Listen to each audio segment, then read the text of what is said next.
Seperti apa pengembangan model pembelajaran kooperatif tipe STAD pada pembelajaran PKN dengan menghubungkannya dengan nilai religius?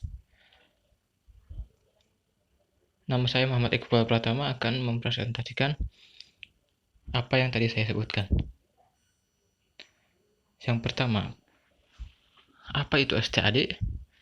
STAD adalah model pembelajaran kooperatif yang mendorong peserta didik agar dapat melakukan tindakan kooperatif dalam proses pembelajaran dengan mengelompokkan peserta didik menjadi beberapa kelompok yang heterogen supaya terdorong untuk saling memotivasi dan menolong antar siswa dalam iklim sosial yang heterogen dalam rangka penguasaan kecakapan.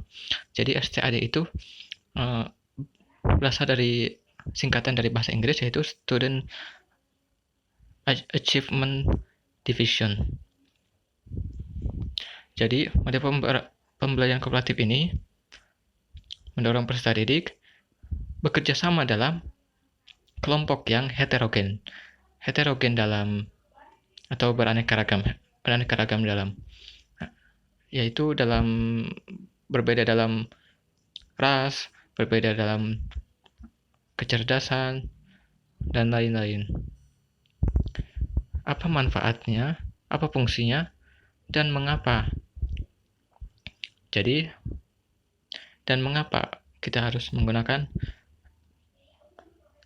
perlu menggunakan model pembelajaran kooperatif tipe STAD, yaitu yang pertama adalah karena memupuk rasa percaya diri dan kemampuan masing-masing individu. Jadi, melalui kerjasama antar kelompok, siswa mengemukakan pendapat-pendapatnya untuk kelompok sebagai kontribusi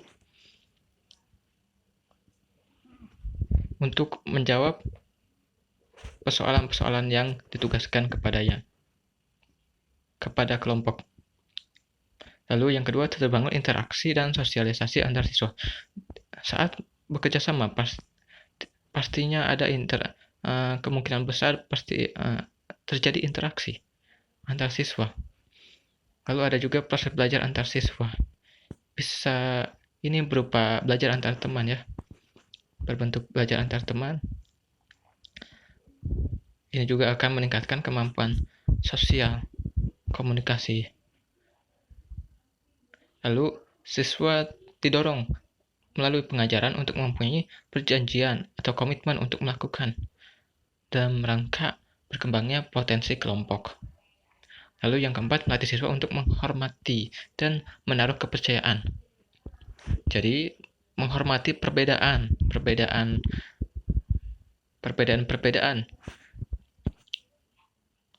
dan pendapat biasanya berbeda-beda. Kemungkinan bisa terjadi perbedaan dalam pendapat ya. Lalu menaruh kepercayaan kepada para anggota ya, selain dia dalam satu kelompok. Lalu yang kelima adalah mengaktifkan siswa sebagai pembimbing terhadap temannya. Jadi siswa yang membimbing ini melaksanakan salah satu tugas guru, yaitu membimbing ya. Jadi apabila ada teman yang kesulitan, yang kurang memahami, jadi siswa yang sudah memahami atau siswa yang lebih cerdas bisa mengajarkan atau membimbing mengenai pelajaran kepada temannya yang belum menguasai atau belum memahaminya. Lalu siapa yang dapat menggunakan model pembelajaran tipe STAD ini? Yaitu setiap pemangku kepentingan seperti guru, dosen, mahasiswa, dan pemangku kepentingan lainnya. Lalu tujuan yaitu ide utama STAD, yaitu menggerakkan peserta didik supaya memotivasi dan menolong di antara sesama dalam rangka penguasaan kecakapan yang disajikan. Jadi di dalam pembelajaran STAD ini bisa dapat siswa digerakkan agar saling tolong menolong dan memotivasi walaupun beragam antar sesama anggota. Lalu ini adalah pengembangan saya Lalu menanamkan nilai-nilai agama Islam. Ini dapat terwujud setelah dikembangkan dengan mengaitkannya dengan nilai-nilai agama Islam. Jadi materi yang setelah dipelajari hari itu dikaitkan dengan pelajaran atau nilai-nilai agama Islam. Lalu ada prinsip atau komponen utama STAD dengan menurut Slavin dalam Taproni dengan perubahan kata dari saya tanpa perubahan kata-kata dari artikel Taproni, yaitu yang pertama adalah presentasi kelas. Jadi merupakan penyajian materi yang dilakukan oleh guru secara klasikal dengan cara presentasi verbal atau teks yang fokus terhadap konsep-konsep dari materi yang dibahas. Melalui cara ini, siswa diharapkan akan menyadari pentingnya memberi perhatian penuh selama presentasi kelas karena akan membantu dalam mengerjakan kuis-kuis. Setelah penyajian materi, siswa bekerja pada kelompok untuk menuntaskan materi pelajaran melalui tutorial, kuis, atau diskusi. Lalu ada kerja tim. Komponen ini adalah bagian yang sangat penting dalam STAD, karena dalam tim atau kelompok harus tercipta suatu kerjasama antar kelompok yang beragam untuk mencapai kemampuan akademik yang diharapkan. Jadi, ini merupakan salah satu penerapan sila-sila ketiga ya, Persatuan Indonesia. Jadi terdapat persatuan. Persatuan itu berupa satu kelompok yang terdiri dari anggota-anggota yang bersatu agar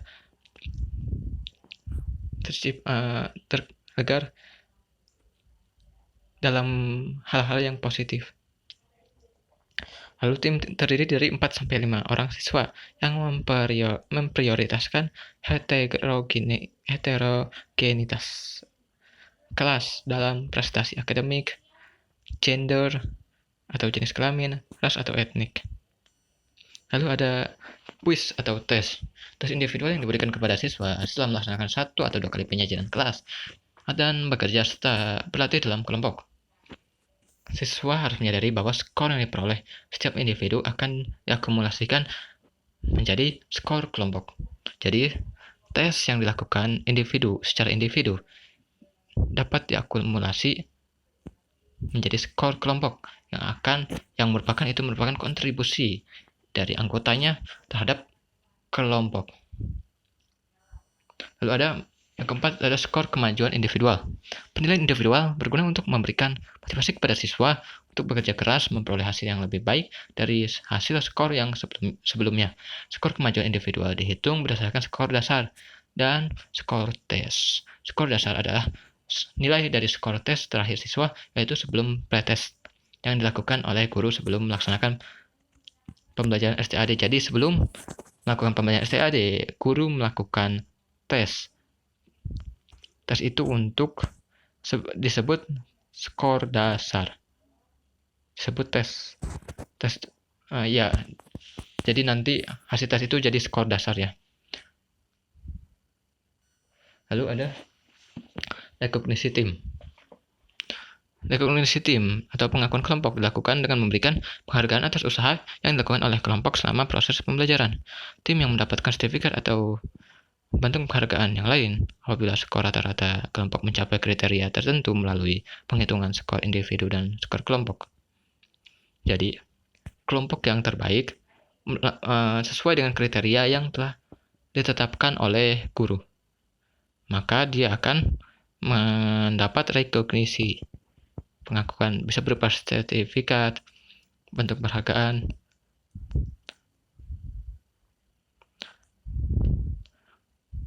Lalu bagaimana sintaksnya?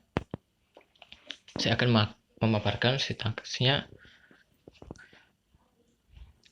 menurut Slavin dalam Taproni.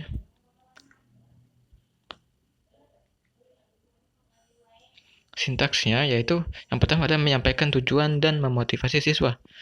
Guru mengemukakan seluruh target yang diharapkan diraih saat proses dan mendorong peserta didik belajar. Jadi, Melalui penyampaian tujuan ini, siswa jadi mengetahui bagaimana, kapan, apakah dia sudah mencapai tujuan atau tidak. Lalu saat guru apabila memotivasi siswa, maka pembelajaran pun akan meningkat daripada tidak ada motivasi sama sekali. Dapat meningkat ya motivasi, dan juga akan dapat mengubah cara belajar peserta didik apabila motivasinya itu benar-benar siswa itu termotivasi. Lalu yang kedua adalah menyajikan informasi. Guru mengajukan pengetahuan kepada peserta didik melalui peragaan atau bahan tertulis. Jadi, peragaan itu maksudnya guru mempertunjukkannya, bisa dengan gerakan badan atau simulasi atau media-media lain. Bisa dapat benda-benda yang digerakkan. Lalu ada bahan tertulis, itu bisa melalui buku tematik, buku-buku guru, catatan guru mengenai informasi tertentu, atau ada juga media lain yaitu melalui proyektor. Itu apabila ditambahkan gambar-gambar yang menarik, itu sangat bagus karena siswa perhatiannya bisa tertuju dengan lebih baik daripada tanpa gambar-gambar. Lalu ada yang ketiga adalah mengorganisasikan siswa ke dalam kelompok-kelompok belajar. Guru memberikan pemahaman kepada peserta didik dalam berkelompok dan menolong kelompok dalam peralihan keadaan secara tepat. Jadi, siswa itu diarahkan dan diberikan pemahaman bahwa kelompok-kelompok yang akan dibentuk adalah kelompok-kelompok yang heterogen atau beraneka ragam.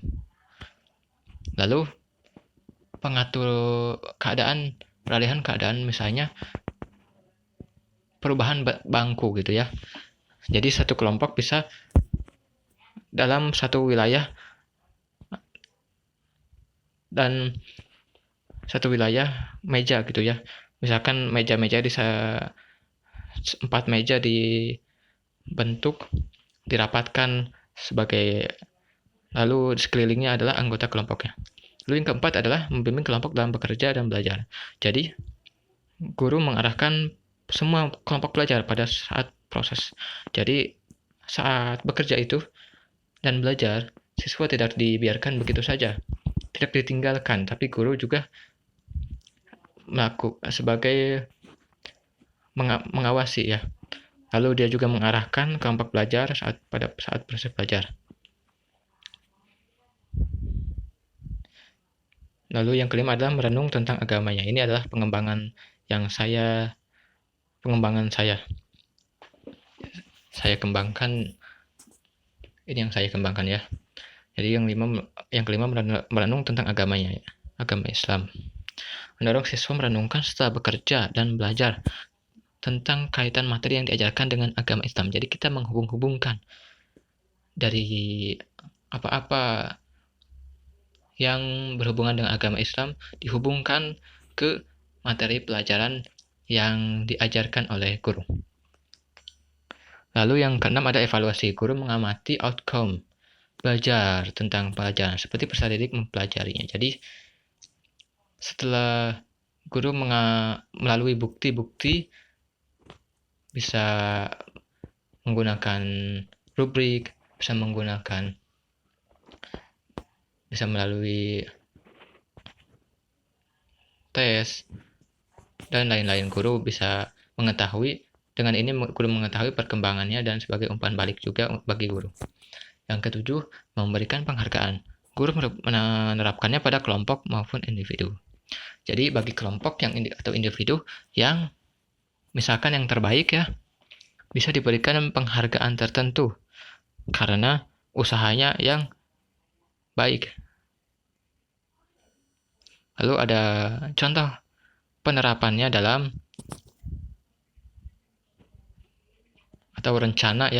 penerapannya dalam rencana pelaksana pembelajaran, yaitu Ini adalah ini adalah berupa satuan pendidikannya, ada kelas, semester, tema, ada subtema, mata pelajaran, ada pembelajaran keberapa ini dalam buku tematik itu.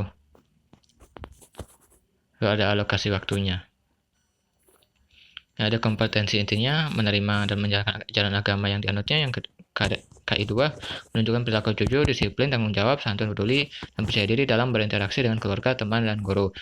Kompetensi inti ketiga, memahami pengetahuan faktual dengan cara mengamati, dalam kurung mendengar, melihat, membaca, dan menanya berdasarkan rasa ingin tahu tentang dirinya, makhluk ciptaan Tuhan dan kegiatannya, dan benda-benda yang dijumpainya di rumah dan sekolah. Yang keempat, menyajikan pengetahuan faktual dalam bahasa yang jelas dan logis, dalam karya yang estetis, dalam gerakan yang mencerminkan anak sehat, dan dalam tindakan yang mencerminkan perilaku anak beriman dan berakhlak mulia. Lalu ada kompetensi dasarnya. Bersikap kerjasama, disiplin, dan peduli sesuai dengan sila-sila Pancasila dalam lambang negara Garuda Pancasila dalam kehidupan sehari-hari. Yang kedua, melaksanakan aturan yang berlaku di rumah dan tata tertib yang berlaku di rumah. Menampilkan kebersamaan dan keberagaman karakteristik individu di rumah. Yang keempat, menampilkan sikap kerjasama dalam keberagaman di rumah. Indikatornya yaitu menunjukkan sikap bekerja sama, disiplin, dan peduli sesuai dengan sila-sila Pancasila. Ini ada unsur-unsur persatuan ya. Bekerja sama antara individu-individu yang heterogen. Disiplin, menaati peraturan negara, itu salah satu juga penerapan dari warga negara yang baik dan peduli sesuai dengan sila-sila Pancasila. Yang kedua adalah mematuhi aturan yang berlaku di rumah dan tata tertib yang berlaku di rumah.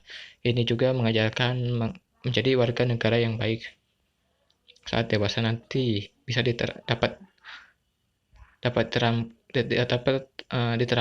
bisa jadi diterapkan oleh anak itu apabila sudah ditanamkan sejak dini. Yaitu yang ketiga adalah mendukung kebersamaan dalam keberagaman karakteristik individu di rumah. Jadi walaupun berbeda, contohnya ada wanita dan pria atau laki-laki atau ada perempuan, misalnya adik dan kakak, ada yang lebih tua, ada yang lebih muda, itu dia mendukung kebersamaan itu dengan saling membantu dalam hal-hal yang positif. Yang keempat, ada membuktikan sikap kerjasama dalam keberagaman di rumah. Jadi ini pembuktiannya ya.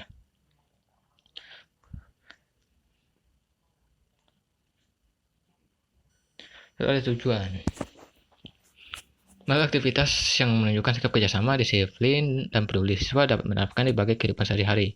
Yang kedua, melalui aktivitas mematuhi aturan dan tata tertib, siswa dapat menerapkannya di rumah. Yang ketiga, melalui aktivitas yang menampilkan kebersamaan dan keberagaman karakteristik individu, siswa dapat menerapkannya di rumah.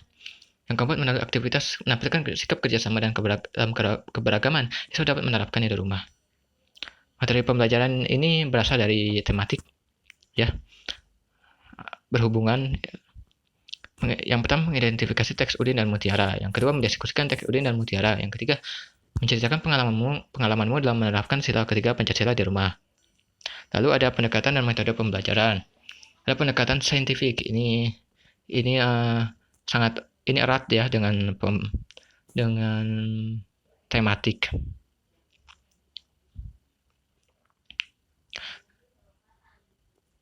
Lalu ada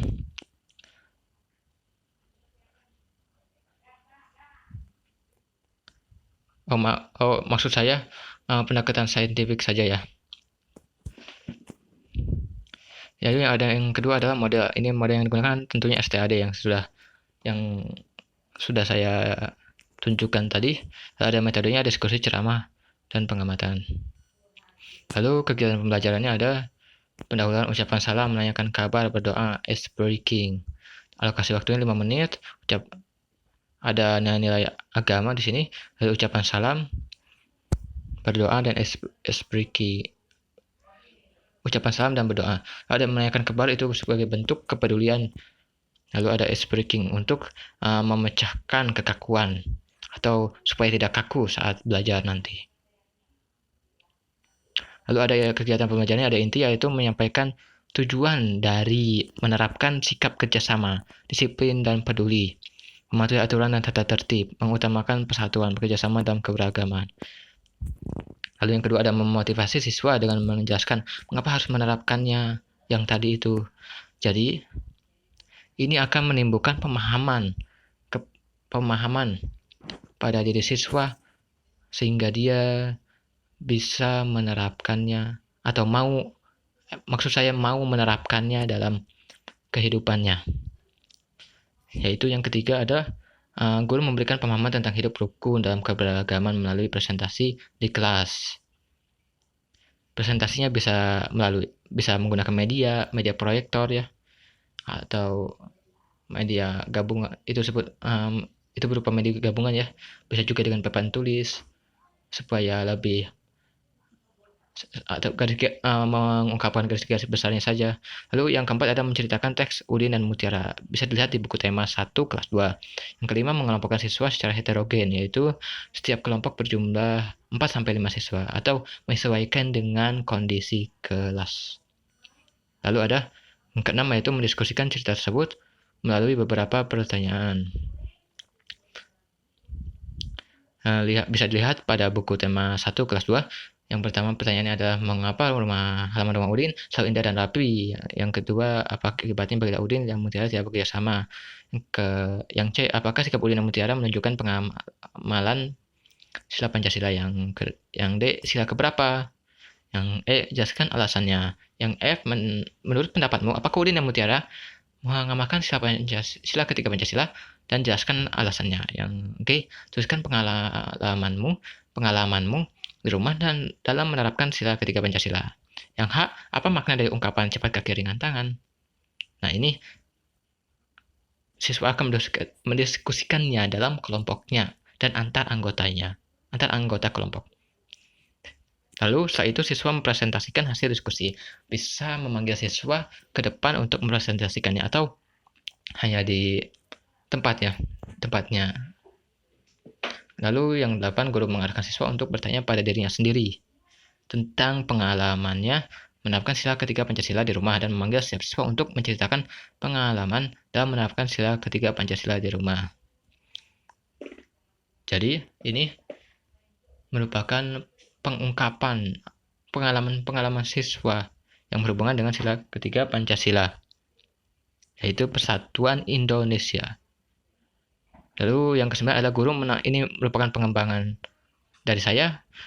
Guru menampilkan ayat Al-Quran dan hadis di papan tulis yang berhubungan dengan materi yang dipelajari dan di luar konteks. Maksudnya di luar konteks itu yang tidak berkaitan dengan materi yang dipelajari. Jadi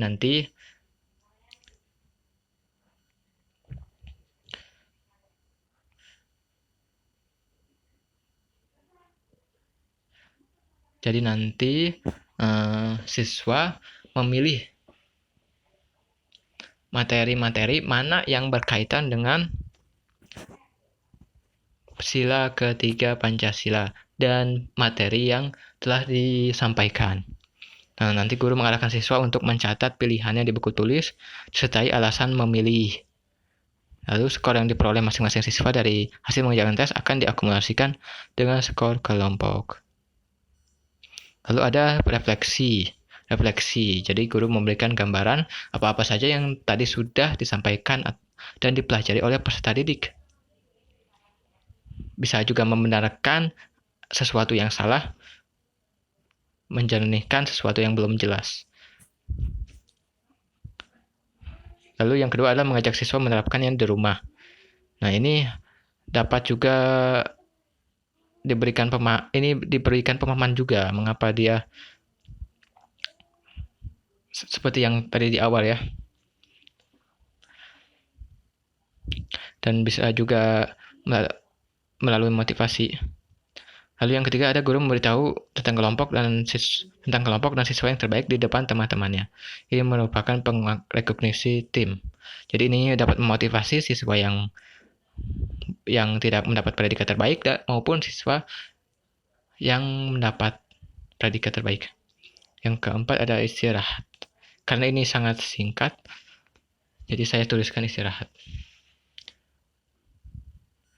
Lalu media dan sumber belajarnya ada buku medianya ada papan tulis dan spidol. Sumbernya ada buku tema ya. Rubrik penilaiannya ada keaktifan brainstorming. Penilaiannya menggunakan rubrik menilai keaktifan brainstorming, penyampaian dalam bercerita, lalu nanti akan dijumlahkan perolehan poin dan dibagi nilai maksimal dikali 100, jadi hasil yang diperoleh. Itu untuk berhubungan dengan saat tadi belajar kelompok. Lalu ada ini untuk pemberian skor, rubrik untuk pemberian skor individu. Yang tadi mencari keterkaitan antara materi yang telah disampaikan dan nilai agama Islam. Ini salah satu komponen RPP juga, nanti ada tanda tangan di sini kepala sekolah dan guru SD. Ini adalah lampiran Al-Quran hadis. Quran Surat Al-Imran ayat 103. Nanti ini merupakan ada 3 ya. Ada di slide selanjutnya, ini merupakan apa-apa yang jawaban Al-Quran dan hadis yang berkaitan dengan materi yang disampaikan. Jadi yang salah tidak saya lampirkan. Yang pertama Quran Surat Al-Imran ayat 103. Dan berpeganglah kamu semua kepada tali dalam kurung agama Allah, dan janganlah kamu bercerai-berai, dan ingatlah akan nikmat Allah kepadamu ketika dahulu dalam kurung masa jahiliyah bermusuh-musuhan, maka Allah mempersatukan hatimu lalu menjadikan kamu karena nikmat Allah orang-orang yang bersaudara. Yang kedua ada hadis riwayat Muslim dan lainnya dari Abu Hurairah, jika lalu ini adalah pernyataan ini merupakan yang ketiga ini merupakan kutipan tanpa perubahan ya. Jadi ini yang pertama, jika umat ini benar-benar mengikuti agama, maka mereka akan hidup bersaudara, sebagaimana yang disampaikan oleh Nabi Shallallahu Alaihi Wasallam dengan sabda beliau di bawah ini. Jadi ini merupakan kalimat dari yang saya kutip di artikel Muslim Al-Id ya. Yaitu sabda beliau adalah Muslim adalah saudara Muslim yang lain dan tidak boleh menjaliminya, membiarkannya dalam kesusahan dan merendahkannya. Takwa itu di sini. Beliau menunjuk ke dadanya 3 kali. Cukuplah keburukan bagi seseorang jika dia merendahkan saudaranya seorang Muslim. Setiap seorang Muslim terhadap Muslim yang lain haram darahnya, hartanya, dan kehormatannya. Jadi ini dari ini Al-Quran dan hadis ini dari Muslim Al-Id. Saya kutip tanpa perubahan. Dan juga ada satu lagi yang dari Muslim Al-Id juga sama. Juga dalam Sahih Bukhari dan Muslim dari Abu Musa Al-Ash'ari dari Nabi, beliau bersabda, seorang mukmin terhadap orang mukmin yang lain seperti satu bangunan, sebagian mereka menguatkan sebagian yang lain, dan beliau menjalin antara jari jemarinya. Jadi seperti rumah ya, kalau satu komponen saja tidak bisa satu komponen saja, maka misalkan satu tiang saja yang dapat yang menyangga rumah, maka tidak akan tahan lama atau roboh ya, atau bisa jadi roboh ya. Ini tanpa perubahan juga kata-katanya. Nah ini sumber rujukannya tuh yang bisa Anda kutip atau untuk memperdalam. Ya, terima kasih atas perhatiannya. Mohon maaf karena masih banyak kesalahan. Kritik, saran, dan komentar yang membangun saya harapkan. Wassalamualaikum warahmatullahi wabarakatuh.